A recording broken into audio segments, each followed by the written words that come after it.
Let's take a look at this one. Hopefully you gave it a shot just trying to get E of P here. And then if you can get E of P simplified, has got some algebra that you got to navigate. But okay, let's take a look.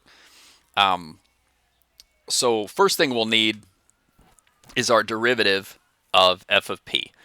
So I would invite, since we've got the square root, think of this as having parentheses around the whole thing and raised to the 1/2 power. We'll need the chain rule. Here's your derivative.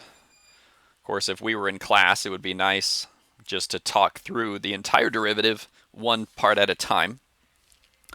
Well, let's do that here. So if we've got parentheses around this raised to the 1/2, then that 1/2 would come down. New exponent is negative 1/2. And the chain rule says just copy what's there inside for now.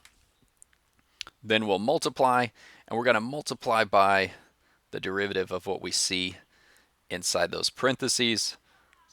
That's negative 4p. Okay. So we've got our derivative. I think for where this is going, clean this up. Think of it as a fraction. The 1/2 and the 4 can reduce nicely to give me negative 2p there in the numerator. Since this is now to the negative half, put it in the denominator and even convert back to a square root.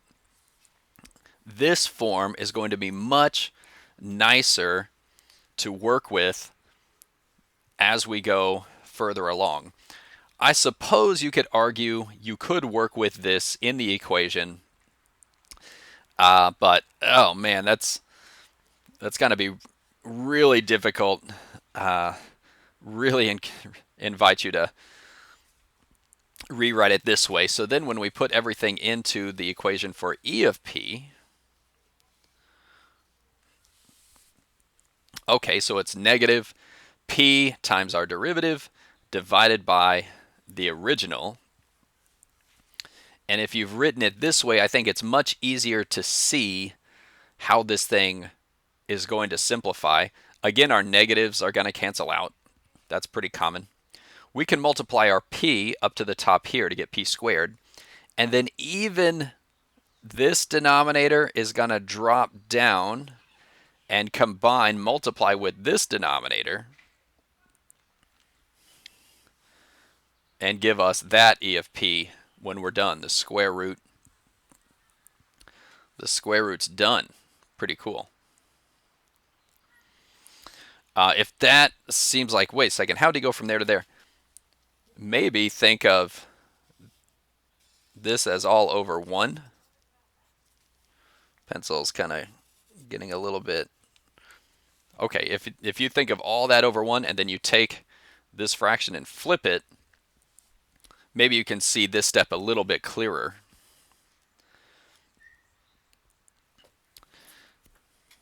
We really want to have it fully simplified before we go any further. So if you got this E of P, man, great job. You nailed the derivative and that algebra. If you got to this step, hey, that's great.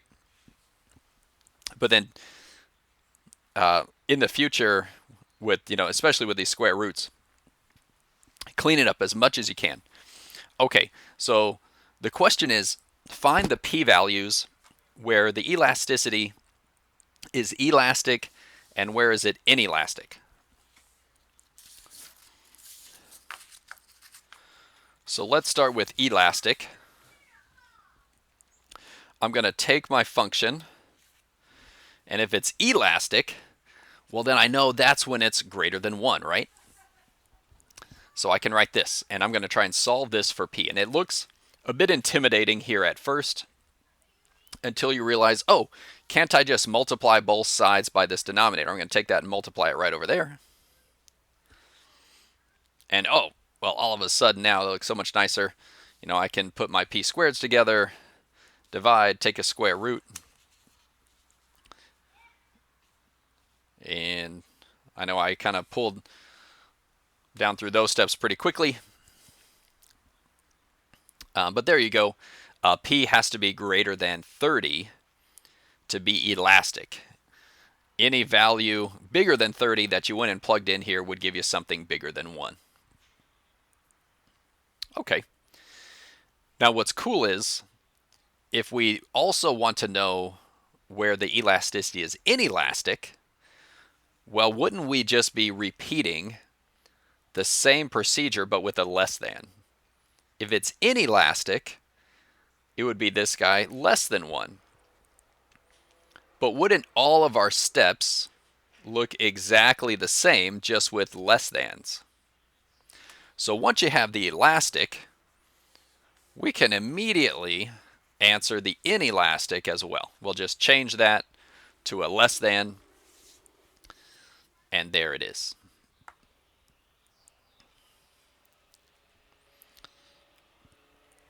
Now it doesn't ask the question, but what if they wanted to know where is the price unit elastic? And hopefully you can answer that right away. If greater than, right, if like the turning point is at 30, then your unit elastic at P equals 30. That's also, maybe I'll just note this here. Unit elastic, okay, so we all know that is where revenue is maximized.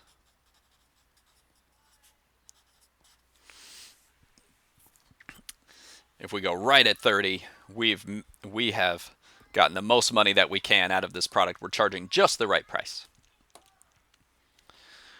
Okay, that is the end of 3.7, Elasticity of Demand. Homework is up, so check it out. I'll see you guys at the live meeting.